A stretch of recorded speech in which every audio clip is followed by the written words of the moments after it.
भरतरेवजी जाधव, पारुंडे, तालुका जुन्नर, जिल्हा पुणे. त्याला आपण आहे ना जुन्नर गोल्ड म्हणून नाव दिलेलं आहे. बरं, असं काय डेव्हलप केलंय की हा वेगळा जातीचा आंबा आहे, हा आतापर्यंत कुठं पाहायला भेटत नाहीये. लखनौचे शास्त्रज्ञ आहेत विनीत कुमार, त्यांना हा प्रस्ताव गेला आणि शास्त्रीय अभ्यास केला होता. तो अभ्यास त्यांनी केला आणि त्यानंतर त्यांनी एक 4 डिसेंबर 2025 आपल्याला या जुन्नर गोल्ड आंब्याचा पेटंट आपल्याला अधिकृतरित्या मिळाला.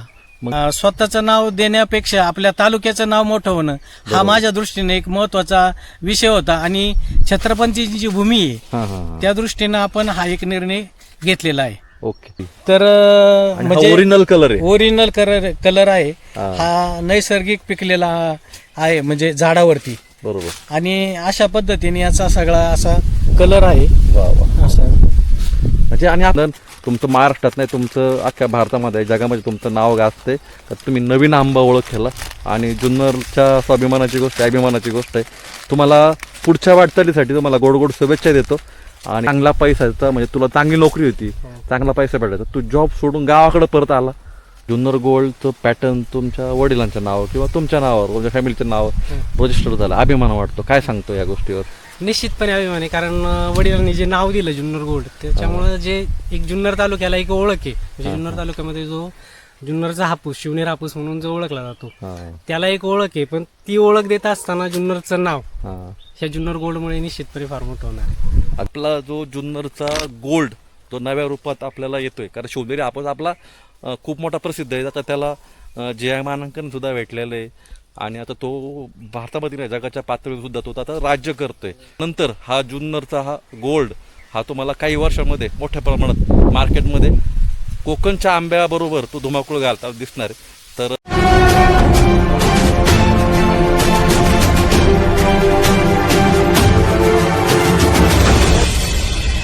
शिव ट्रेकर्स, गोष्ट एका प्रवासाची. नमस्कार मित्रांनो, शिव ट्रेकर्स या मराठी यूट्यूब चॅनलमध्ये तुमचं सर्वांचं स्वागत करतो. खरं तर आज पुन्हा एकदा एक वेगळा व्हिडिओ घेऊन येतो आहे, तो शेतीच्या रिलेटेड असणार आहे. खरं तर जानेवारी फेब्रुवारीनंतर आपल्या इकडे आंबा चालू होतो आणि यापूर्वी ह्या व्हिडिओच्या अगोदर मी आपल्या भागातील जो शिवनेरी हापूस आहे, शिवनेरी ज्या हापूसला पॅटर्न भेटलं आहे, त्याला इतिहास आहे खूप मोठा, त्याच्याविषयी आपण डॉक्टर अमोल पुंडे सरांचा व्हिडिओ केला होता आणि त्याला पण भरपूर जण प्रतिसाद दिलेला आहे. आणि आपल्या जुन्नर भागामध्ये आपल्या शिवनेरी हापूसला एक मोठा प्लॅटफॉर्म भेटावा, त्याची ॲडव्हर्टायझिंग व्हावा, यासाठी सुद्धा बरेचसे काही सामाजिक लोक आहेत. त्याच्यामध्ये श्री अभिमन्यू काळे सर यांनी त्यांचंसुद्धा खूप मोठं योगदान आहे. त्याचबरोबर जुन्नरमधले मस्करे सर, डॉक्टर पुंडे सर असे मोठमोठे मान्यवर ह्या आंब्यासाठी, याच्या प्रचारासाठी आणि आपला आंबा किती महत्त्वाचा आहे याच्यासाठी प्रयत्न करत असतात. खरं तर कोकणातला हापूस आंबा संपत आला की आपला जुन्नरचा शिवनेरी आंबा हा मार्केटमध्ये येतो.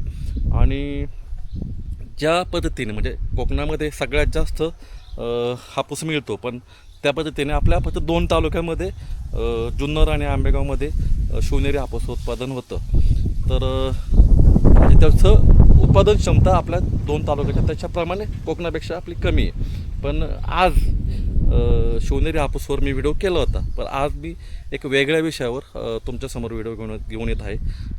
आपल्या जुन्नर तालुक्यामध्ये अशी एक व्यक्ती आहे, त्यांनी ह्या जे आंब्याची बाग लावताना त्यांनी असंच एक आंबा किंवा एक झाड ज्याचं निर्मिती केली. म्हणजे कलम करून का होईना, कसं काही मला माहिती नाही जास्त, पण त्यांनी एक वेगळी जात निर्माण केली, डेव्हलप केली आणि त्या आंब्याला त्यांना पेटंटसुद्धा भेटलं. म्हणजे त्यांना त्यांचं त्या झाडाचं, त्या जातीचं ते त्यांच्या नावावर ते रजिस्ट्रेशन झालेलं आहे. तर असे ते शेतकरी आहेत, त्यांनी या ठिकाणी त्यांच्या घराजवळ असंख्य अशी झाडं लावलेली आहेत.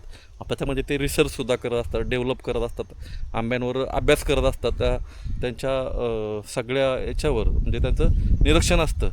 आणि त्यांनी ही जात डेव्हलप कशी केली, त्या जातीचं नाव काय आणि त्या जातीच्या ज्या आंब्याला किंवा त्या झाडाच्या रोपांना एवढ्या मोठ्या प्रमाणात मागणी की विचारू नका. आणि तो जो आंबा आहे हा जो कोकणातील रत्नागिरी आंबा आहे, देवगडचा आंबा आहे, ह्याच्या साईज प्रमाणात तर तो खूपच मोठा आहे आणि त्याच्या जे गुणधर्म आहे, त्याची जी गोडी आहे ती कोकणातल्या आंब्याला सुद्धा टप देणारी आहे. अशा ह्या आंब्याविषयी आज आपण माहिती घेणार आहेत. आज आपण जुन्नर तालुक्यातील जे पारुंडे गाव आहे त्याच्या पुढे बुचकेवाडी म्हणून एक गाव आहे, त्या गावामध्ये भरत जाधव सर यांच्याकडे आज आपण आलेलो आहेत. तर आज आपण त्यांच्याकडून ही माहिती घेऊया. आता तर त्यांच्या मी सकाळी मी त्यांच्या घरी पोचलेलो आहे. आता त्यांच्या बागेमध्ये जाऊया आणि त्यांच्याविषयी त्या जातीविषयी त्या आंब्याविषयी सविस्तर चर्चा करूया. चला, हे त्यांचं घर आहे. आता आपण त्यांच्याकडे जाऊया. चला. तर आपल्या समोर आहेत भरत जाधव सर. नाव बरोबर आहे सर? मी तुम्हाला ओळखलं का बरोबर? या ठिकाणी डॉगी आहेत आणि या सर हे नेमकं तुम्ही काय करताय आता? मी आता हे जीवामृत बनवलेलं आहे, ओके. त्याचं किती तयार झालंय मी याचा सगळा उपयोग हा आंब्याच्या झाडांसाठी करतात. बरं. आणि हे वर्मी वॉश आहे. वर्मी वॉश. बरं. ते सगळं म्हणजे नॅचरल खत तुम्ही वापरताय आंब्याच्या झाडाला? मी वापरतो. अरे वा. रासायनिक चला, आता आपण सरांच्या आमराईमध्ये आलेलो आहे, आता खूप आतमध्ये, आणि सरांनी आपल्याला आतमध्ये आणलं आहे. तर आता ज्या आंब्याची चर्चा, ज्या झाडाची चर्चा आहे, ज्या झाडाला पॅटर्न भेटले त्या झाडाजवळ आता आपली उभं आहेत. तर जाधव साहेब नमस्कार. नमस्कार. नमस्कार. मला प्रथमतः तुमची ओळख सांगा पहिल्यांदा. मी भरत रेवजी जाधव, पारुंडे, तालुका जुन्नर, जिल्हा पुणे. बरं, आज आपण तुमच्याकडे काय आलोय तुम्हाला माहीतच आहे. हो आणि तुमच्यासमोर जो आंबा दिसतोय हा नेमकी कोणता आंबा आहे? सर, याला आपण आहे ना जुन्नर गोल्ड म्हणून नाव दिलेलं आहे. बरं. आणि याला आता हार्वेस्टिंगच्या पिरियडमध्ये आता हा बरं. एक 8 दिवसात याचं हार्वेस्टिंग होईल. बरं. नेमकी तुम्ही असं काय डेव्हलप केलंय? नेमकी हा वेगळा जातीचा आंबा आहे, हा आतापर्यंत कुठं पाहायला भेटत नाहीये. हा थोडासा वेगळा आहे, लांबीला आहे, साईजला मोठा आहे, पण हापूसचाच प्रकार आहे असं म्हणता येईल. नेमकी काय सांगाल तुम्ही ह्या आंब्याबद्दल, ह्या झाडाबद्दल काय माहिती सांगाल? कसं असतं, शेतकरी ज्या वेळेला आंब्याची लागवड करतो, लागवड करत असताना एका लाईनीमध्ये लावत असताना कोया टाकून लावतो आणि कलम. म्हणजे झाडं लावण्याचे 2-3 प्रकार आहेत. एक तर कोया टाकून त्याच्यावरती शेंडा कलम करणे किंवा कलमा रेडीमेड आणून लावणे. तर आपण काय केलं होतं की काही ठिकाणी कलम लावली, काही ठिकाणी कोया टाकल्या होत्या. ज्या ठिकाणी मर झाली त्या ठिकाणी कोया टाकल्या. तर आपण ज्या लाईनीला उभे आहे त्या ठिकाणी आपण कोया टाकल्या होत्या आणि काही कलम लावली होती. तर अशा पद्धतीने 2008ला आपण फळबाग लागवड केली इथं. आणि ते करत असताना 2009 मध्ये जे गॅप फिलिंग झालं, तर त्याच्यामध्ये ते गॅप फिलिंग भरत असताना आपण कलमांचा खर्च कमी यावा आणि आपल्या शेतातल्याच झाडांच्या फांद्या कलम करण्यात यावा या दृष्टीनं आपण लक्ष केंद्रित केलं. त्यावेळेला आपण इथं या ठिकाणी कोया टाकल्या होत्या. म्हणजे एकच कोय टाकली होती, तर ते आपल्याच शेतातली टाकली होती, आपल्या शेतातल्या रायवळ आंब्याची टाकली. हो. आणि ते टाकत असताना आपल्याकडून थोडासा याची स्टिक तयार नसल्यामुळं ह्या झाडाची ते कलम राहून गेलं आपल्याकडनं. आणि हे राहून जात असताना ते तसंच राहिलं गेलं आणि पर्यायाने एक 3 वर्ष निघून गेले त्याच्यातच. आणि ते मी काय कलम केलं नाही, कारण बाकीच्या व्यापामुळं बाकीच्या शेतीच्या याच्यात ते राहून गेलं. एवढं एकाच्यानं झाड विसरून गेलं. विसरूनच गेलं ते. आणि हे होत असताना पुढे मग एक 4थ्या वर्षी याला मोहर यायला लागला. आणि मोहर आल्यानंतर आम्ही काही एवढं लक्ष नाही दिलं, पण आलाय मोहर. आता आला मोहर तर तो ह्याबरोबर त्याच्या काही जैविक फवारण्या घेऊन ते मोहर सेटिंग झाला. तो पर्यायाने त्याला फळं यायला लागली. आणि फळं यायला लागल्यानंतर ते हळूहळू ज्या वेळेला कैरीच्या अवस्थेत आम्हाला एक वेगळं पण त्याचं जाणवलं होतं की याची कैरी वेगळी लांब अशी आहे, असं ते लक्षात आलेलं यायला लागलं. आणि त्याच्यानंतर आंबे हार्वेस्टिंग करत असताना याचं फळ म्हणजे ह्या पद्धतीचं व्हायला लागलं, अशा पद्धतीचं. आणि मग ते आम्ही लक्षात घेतलं की आपल्या बागेमध्ये आज जवळजवळ 450 झाडं आहेत. त्याच्यापैकी काही रायवळ झाडं आपण परागीकरणासाठी आपण राखून ठेवली. बर तर ते करत असताना आपल्या लक्षात आलं की आपल्या बागेत अशा प्रकारचं रायवळ म्हणजे आंबा नाही, बर परंतु आपल्याकडे जे रायवळाच्या कोया टाकल्या होत्या त्या ज्या आंब्याच्या कोया टाकल्या होत्या त्या पद्धतीचा आंबा हा काही नाहीये. असं लक्षात आलं निरीक्षणांती. आणि मग त्याच्यानंतर एक थोडे दिवस असेच बरेच दिवस गेले, पर्यायाने आंबे यायचे, आंब्याचा सीझन निघून जायचा आणि वर्षातून हंगामी असल्यामुळं वर्षातून एकदा त्याचं निरीक्षण व्हायचं. त्यामुळं त्याच्यामध्ये माझा बराच वेळ गेला. पर्यायाने असेच एक साधारणतः 2023 साली कृषी विभागीय उपविभागीय अधिकारी सन्मान्य श्री सतीश शिरसाट साहेब हे आपल्या बागेला भेट देण्यासाठी हार्वेस्टिंगच्या टायमाला आले आणि ते आले असताना बाग आपण त्यांना दाखवली आणि दाखवत असताना मी त्यांना या झाडाजवळ आणलं आणि त्यांनी त्यावेळेला त्याच्या लक्षात आलं. आता त्यांचा शेती क्षेत्रातला अनुभव असल्यामुळं त्यांनी ते सांगितलं का हा वेगळ्याच प्रकारचा आंबा आहे, तुम्ही याचं व्यवस्थित शेतकरी वाण म्हणून रजिस्ट्रेशन करू शकता. आणि मग त्याच्यानंतर त्या गोष्टीला सुरुवात झाली. आंब्याचं सीझन संपत असताना आम्ही आंबा हार्वेस्टिंग केला. हार्वेस्टिंग केल्यानंतर हे आंबे ती बातमी झाली होती त्या शिरसाट साहेबांची इथं व्हिजिट झाल्याची. तर त्याच्यानंतर त्यांनी त्या केविकेला या गोष्टीची माहिती आम्ही दिली आणि आंबे पण दिले होते. तर ते त्या केविकेचे शास्त्रज्ञ सन्मान्य टेमकर सर, भरत टेमकर सर आणि गावडे सर हे दोघे या ठिकाणी येऊन आंब्याची पाहणी करून गेले. त्यांना बी ते जाणवलं की वेगळ्या प्रकारचं फळ आहे. आणि त्याच्यानंतर ही आंब्याची फळं ज्या वेळेला तयार झाली त्यावेळेला मी कृषी विज्ञान केंद्राचे अध्यक्ष आणि कृषीरत्न सन्माननीय अनिल तात्या मेहर यांना मी आंबे घेऊन गेलो आणि घेऊन जात असताना त्यांना मी हे पिकलेले आंबे दिले. आणि पिकलेले आंबे दिलेले असताना मग त्यांच्या बी लक्षात आलं की बाबा हा एक वेगळ्या प्रकारचा वाण आहे आणि या शेतकऱ्याला कुठंतरी एक वेगळा अनुभव आलाय आणि त्यांनी त्या अनुभवाचा उपयोग व्हावा या दृष्टीनं त्यांनी प्रयत्न केले. त्यांनी त्या संबंधित जे शास्त्रज्ञ आहेत कृषी विभागाचे त्यांना या गोष्टीचा पुढील गोष्टीची कार्यवाही करण्यासाठी सांगितलं आणि त्यानंतर ते उरलेली फळं आम्ही त्या एक लॅब म्हणून आहे नाशिकची त्या ठिकाणी ॲनालिसिससाठी पाठवली, त्याचा RNA टेस्टिंगसाठी पाठवली आणि त्याचा बी रिपोर्ट आपल्याला मिळाला.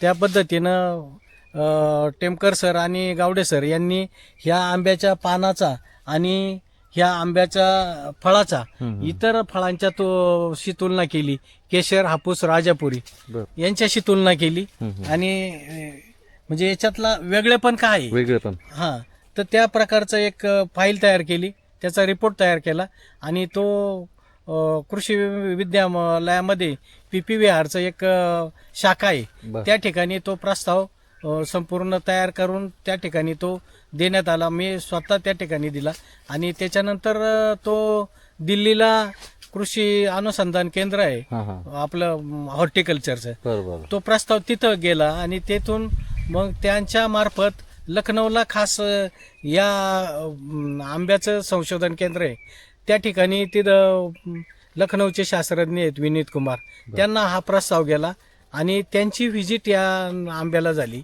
यांनी ते नंतर त्यांनी ते पाहिलं सगळं आंब्याची पानं वगैरे, त्यांचा कोवळे पानं असं त्यांचं सगळं त्यांचा जो काही तो शास्त्रीय अभ्यास केला होता तो अभ्यास त्यांनी केला आणि त्यानंतर त्यांनी एक 2025 4 डिसेंबर 2025ला आपल्याला या जुन्नर गोड आंब्याचा पेटंट आपल्याला अधिकृतरित्या मिळाला. मग तुम्ही हे जे पेटंट मिळवतं ना याला नाव कोणी सुचवलं, कसं काय ठरलं त्याचं? सर हा तर खरा स्वाभिमानाचा विषय आहे की जुन्नर हा आंब्याचा आणि या जुन्नर तालुक्याला खास इतिहास आहे आणि इतिहास असताना आपण त्या इतिहासाचा कुठंतरी एक उतराई होण्याचा प्रयत्न मी केला की बाबा आपल्या स्वतःचं नाव देण्यापेक्षा आपल्या तालुक्याचं नाव मोठं होणं हा माझ्या दृष्टीने एक महत्वाचा विषय होता आणि छत्रपतींची जी भूमी आहे त्या दृष्टीनं आपण हा एक निर्णय घेतलेला आहे. ओके.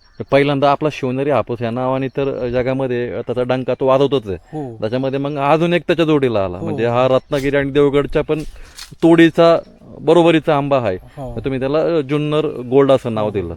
ठीक आहे, म्हणजे नाव जरी पॅटर्न जरी तुमच्या नावावर जर रजिस्टर असलं तरी तुम्ही स्वतःचं नाव न देता त्याला जुन्नर गोल्ड असं नाव दिलं. एक स्वाभिमानाची आणि अभिमानाची गोष्ट आहे ती. तर भारी वाटलं.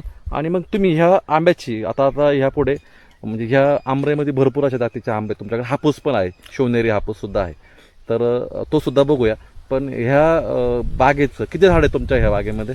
साधारणतः आपल्याला 450 पावणे 500 झाडं आपल्याकडे आता या ठिकाणी आपल्या या बागेमध्ये आहेत. हां, हां. आणि सगळ्यात महत्वाचं सांगायचं म्हणजे ही आपल्याकडे एकच प्लॅन्ट असल्यामुळे मदर प्लॅन्ट, हां. आपण याचं सगळ्यांना काही आंबे देऊ शकत नाही. ह्या थोडे दिवस जातील 1-2 त्याच्यामध्ये. वर्षामध्ये अजून. हा. हां. आणि सगळ्यात महत्वाचं आपण हे करत असताना या मदर प्लॅन्टची आपण काय करणार आहे, कलम तयार करणार आहे. आणि ती कलम जशी उपलब्ध होतील तशी आपण मागणीनुसार संबंधित शेतकऱ्यांना देण्याचा प्रयत्न करणार आहे. बरोबर. सगळ्यांनाच काय आपण कलम अवेलेबल जे क्वांटिटी तेवढी देऊ शकत नाही, पण ज्यांना 10 द्यायची त्यांना कमीत कमी 5 तरी देण्याचा आपण मानस ठेवणार आहे. सध्या तुम्ही हा आंबा सेल करत नाही यावर? नाही. म्हणजे तुम्ही ह्या कोयांपासून परत रोपं तयार करून परत त्याचं काही म्हणजे रिसर्च करता, कसं काय करता?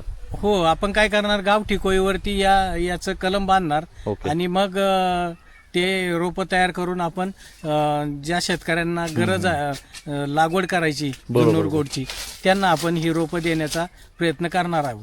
आत्ता आपल्याकडे हापूस म्हणजे शिवनेरी हापूसची काय रोपं विकण्यासाठी आहेत का, कसं काय? हो, आपण आता काय आलंय, आपण याच्या मार्फत आपण आपल्याला ह्या झाडाची रोपं तयार करायची होती म्हणून एक अभ्यास म्हणून आपण शिवनेरी हापूस आणि केशर याची रोपं तयार करायला गेल्या वर्षापासून आपण सुरुवात केली. आणि ह्या 2 वर्षामध्ये ह्या जुन्नर गोल्डची पण रोपं तयार हो. होतील.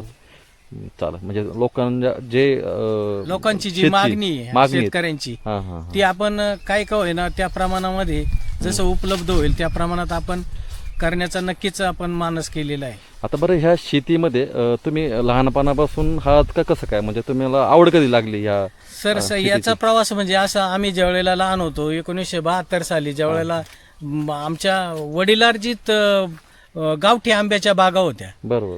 आणि तेव्हापासून आम्ही त्या आंब्याच्या बागेत उन्हाळ्यामध्ये आंबे खायचं, त्यावेळेला आनंद घ्यायचा. आणि त्यावेळेला पासून आम्हाला या आंब्यांची आवड लागली.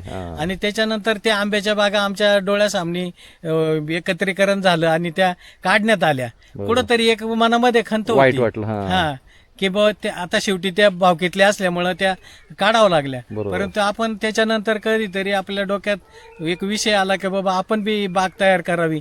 अशा पद्धतीनं मी शैक्षणिक शिक्षण महाविद्यालयीन शिक्षण घेत असताना मुंबईला आम्ही उन्हाळ्यामध्ये क्राफ्ट मार्केटला आंब्याच्या सीझनला जाऊन शैक्षणिक खर्च भागवायचा. तेव्हा बी आम्हाला त्या आंब्याची आवड लागली, आठवण यायची. आणि अशा पद्धतीने आंब्याची पहिल्यापासूनच मुळातच म्हणजे आंब्याच्या घरामध्येच वाढलो असल्यामुळे म्हणजे पहिल्यापासून आंब्याच्या जातीत म्हणजे आपलं कुळच ते. जसं कोकणामध्ये गेला का कोकणातला जिव्हाळ्याचा विषय कोणता, आंबा. तर आपल्या जुन्नरचा पण हा एक मोठा जिव्हाळ्याचा विषय आहे. जुन्नरला कोकणापेक्षा पण एक खूप मोठा इतिहास आहे आपल्या आंब्याला. अनुवंशिकता, पूर्वजांची अनुवंशिकता. तुम्हाला राहवलं नाही, तुम्ही परत गावाला आले आणि परत तुम्ही आंब्याची बाग तयार विषयी तो डोक्यात ठेवला. आता याच्यामध्ये तुम्हाला कोण कोण मदत करत असतं ह्या विषयात? आता याच्यामध्ये माझी आई आहे, माझी 2 मुलं आहेत आणि पत्नी आहे. असं आम्ही एकंदर 5 माणसाचं कुटुंब इथं आम्ही आपलं इथं आंब्याची व्यवस्थापन करतो. बरं. आता मुलगा एक ABM झालाय, तो आपला सेल्समन म्हणून काम करतोय. आणि हा मोठा मुलगा माझ्या बरोबर शेतीचं डेव्हलपमेंटचं काम पाहतो. बर. आणि तर तुमच्या हातामध्ये हा जो पिकलेला पाड आहे हा या झाडाचा आहे का? हो, आताच आपण इथं असतानाच हा आंबा खाली पडलाय. नशीब आपलंही चांगलं, तुमचंही चांगलं. मला इथे फुटेज भेटलं. हो, एक आहे हे ताजा देठ तुटलेला आहे याचा अगदी. तर म्हणजे ओरिजिनल कलर आहे, ओरिजिनल कलर आहे. हा नैसर्गिक पिकलेला आहे म्हणजे झाडावरती. बरोबर. आणि अशा पद्धतीने याचा सगळा असा कलर आहे. वा वा. असं म्हणजे आणि आपल्या भागात तू कोणी अनैसर्गिक उत्पादन किंवा अनैसर्गिक पिकवण्याची पद्धत कोणी वापरतच नाही शक्यतो मला नाही, म्हणजे नाही, सगळे- आढळण्यात नाही आलं. नाही तर सगळं नैसर्गिकच उत्पादन त्याच्यामुळे आपला आंबा उशिरा येतो त्याला कारण उशिरा येण्याचं कारणच ते आहे. हा, हा. आपल्याकडं एक मानसिकताच वेगळ्या प्रकारची आहे आपल्या शेतकऱ्यांची, आपल्या जुन्नर जुन्नर तालुक्यात. भागाची बरोबर. हा. तो उशिरा आला तरी चालेल पण तो नैसर्गिक पद्धतीने आला पाहिजे. निसर्गाचंच वरदान आहे. वरदान अगदी का आता ते समुद्र सपाटीपासून काही किलोमीटर आपण लांब आहे लांब आहे. आणि जे समुद्र सपाटीपाशी जो समुद्र सपाटीच्या लगत आहेत हा हा त्या हवामानानुसार त्यांचा आंबा लवकर येतो. लवकर येतो. परंतु आपल्याकडे मोर साधारणतः डिसेंबर जानेवारी पासून चालू होतो. हा. बरोबर. त्याच्या हवामानातल्या बदलानुसार मागं पुढं होतं. परंतु साधारणतः मे मध्येच आपलं हार्वेस्टिंग होतं चालू. बरं. याची काळजी कशी घेता म्हणजे आता हे सगळं सांभाळतात. आता ह्या झाडाला तुम्ही पिशव्या लावल्यात, आता ह्या पिशव्या का लावल्यात बरं काय सांगाल? हे एकतर अति मोठ्या प्रमाणात जी टेम्परेचर वाढलं जातं, उष्णता वाढल्यात, त्या टेम्परेचरचा परिणाम या आंब्यावर होऊ नये, त्याचा चट्टा लागू नये, म्हणजे त्याला आपल्या मराठी भाषेमध्ये डागळ म्हणतात. डाग म्हणतो. हो. डागळ म्हणतात.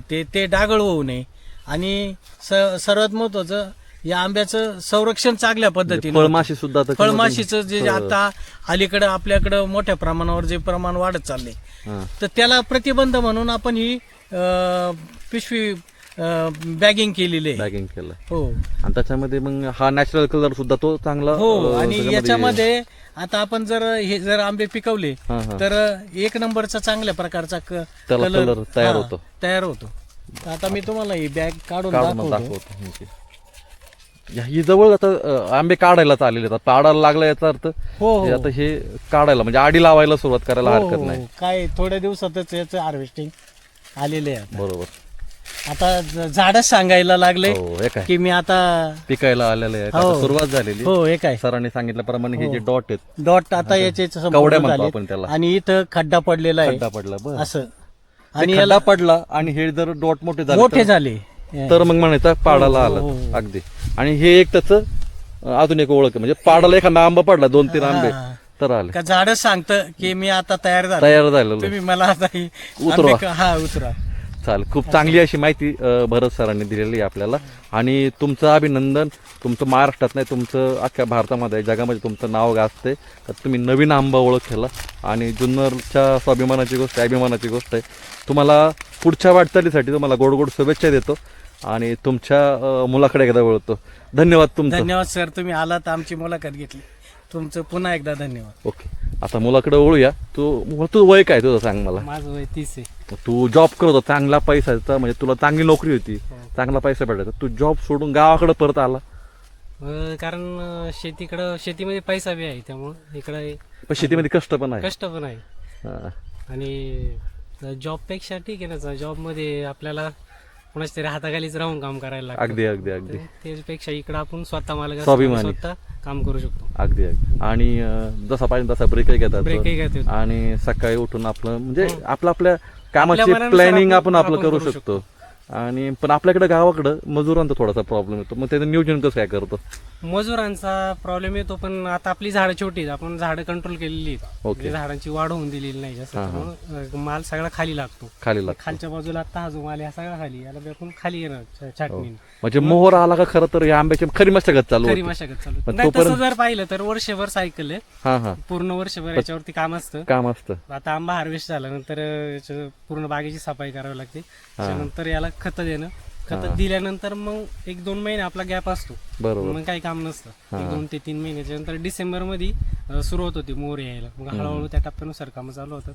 डिसेंबर, जानेवारी, फेब्रुवारी 3 महिने. त्याच्यानंतर एकदा आंबे सेट झाले, फळं लागली की मग पुढली कामं चालू होतात. त्याचा मेच्या याच्यामध्ये हार्वेस्टिंग पिरियड होतो. हार्वेस्टिंग होते तशी सायकल. मी तुला आता आंबा आपला जुन्नर गोल्डवर बोलतो.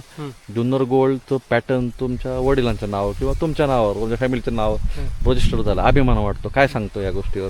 निश्चितपणे अभिमान आहे, कारण वडिलांनी जे नाव दिलं जुन्नर गोल्ड, त्याच्यामुळे जे एक जुन्नर तालुक्याला एक ओळख आहे. म्हणजे जुन्नर तालुक्यामध्ये जो जुन्नरचा हापूस, शिवनेर हापूस म्हणून जो ओळखला जातो, त्याला एक ओळख आहे. पण ती ओळख देत असताना जुन्नरचं नाव ह्या जुन्नर गोल्डमुळे निश्चितपणे फार मोठं होणार. अगदीच अगदीच. आणि ऊर भरून येत असेल म्हणजे निश्चितपणे. की आता कोकणामध्ये गेलं का कोकणाचा माणूस कसा की छाती बडून सांगतो आमचा आमचा आंबा, तसं तू पण सांगू शकतो अरे माझ्या जुन्नरचा आंबा. जुन्नरचा आंबा आहे, बरोबर. म्हणजे त्यावेळेस आठवण कंठ दाखवून येत असेल बाबा सांगताना पुढच्याला माझा जुन्नरचा आंबा खायला तो ह्या वर्षी या. नक्कीच, भारी. नक्कीच. आणि अभिमान वाटतो तुमच्या सगळ्यांचा आणि तुम्हाला शुभेच्छा. तुमची बाग अजूनही खूप मोठ्या प्रमाणात डेव्हलप होणार आहे आणि तुम्ही आपल्या भारताचा जगामध्ये सुद्धा तुम्ही हा आपला आंबा हापूस शिवनेरी हापूस पोहोचवताय.